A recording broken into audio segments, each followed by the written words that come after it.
Kung naghahanap ka ng maliit pero maayos na bahay na pasok sa budget na 30,000 pesos hanggang 40,000 pesos, then para sa iyo ang video na ito. Sa panahon ngayon, hindi biro ang magpagawa ng bahay dahil sobrang mahal ng materyales. Kaya marami sa atin ang naghahanap ng mas affordable na option, yung simple lang, maliit man, pero komportable at pwedeng tirhan ng pamilya. Pero bago tayo magsimula, huwag kalimutang i-like ang video, mag-subscribe sa channel, at i-hit ang notification bell para updated ka sa mga susunod pa nating house videos at budget. Unang bahay bamboo kawayan house na nasa 40k ang budget. Dito sa pinakaunang bahay na ating makikita, mapapansin agad natin na ito ay gawa sa bamboo o kawayan. Simple lang ang design nito, maliit lang din ang sukat, pero sa totoo lang, kapag maayos ang pagkakagawa, pwede na talaga itong maging tahanan ng isang maliit na pamilya. Ayon sa impormasyon, ang nagastos sa bahay na ito ay humigit kumulang 40,000 pesos. At kung iisipin natin, sa budget na ganyan, malaking bagay na rin na makapagpatayo ng isang bahay kahit maliit, lalo na kung sariling lupa naman ang pagtatayuan. Ano ang maganda sa bamboo house? Una sa lahat, budget-friendly talaga ang bamboo house.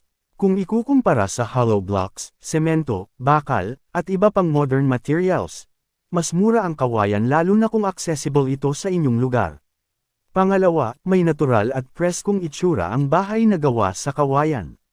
Kapag tinitingnan mo ito, parang may probinsya vibes, relaxing, at very simple ang dating.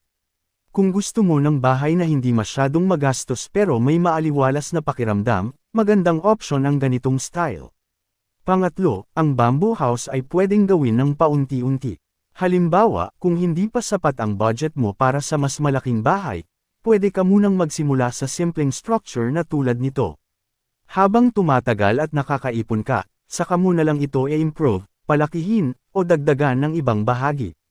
So ayan ang provision nito ay may 1-bedroom living room kitchen area toilet and bali naka-separate yung toilet and bath nila dito. Sa budget na 40k, masasabi nating sulit na rin ito para sa mga gustong magkaroon ng sariling maliit na tahanan ng hindi gumagastos ng sobrang laki.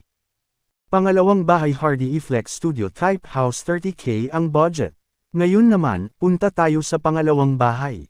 Kung ang unang bahay ay gawa sa kawayan, ito namang pangalawa ay gawa sa Hard E-Flex at ang design niya ay studio type. Sa unang tingin pa lang, mapapansin mo na medyo iba ang dating ng bahay na ito kumpara sa bamboo house. Mas modern ang itsura niya, mas malinis tingnan, at talagang cute ang design. Kahit maliit lang ang space, kapag studio type ang layout, nagmumukhang mas organized at mas maayos ang bahay. Ano ang studio type house? Ang studio type house ay karaniwang open space lang. Ibig sabihin, hindi masyadong maraming hati o kwarto sa loob. Nasa iisang area na ang tulugan, sala, minsan pati dining, at simpleng kusina. Ang ganitong setup ay bagay na bagay sa maliliit na bahay dahil nakakatulong itong palawakin ang pakiramdam ng espasyo. Kapag hindi masyadong maraming pader sa loob, hindi masikip tingnan ang bahay. Alin sa dalawang bahay ang mas gusto mo? Yung bamboo house ba na simple at presko? O yung Hardy E-Flex Studio Type House na cute at modern tingnan? Ay comment mo sa baba ang sagot mo, dahil gusto kong malaman kung alin ang mas pipiliin ninyo. Maraming salamat sa panunood, and see you sa next video.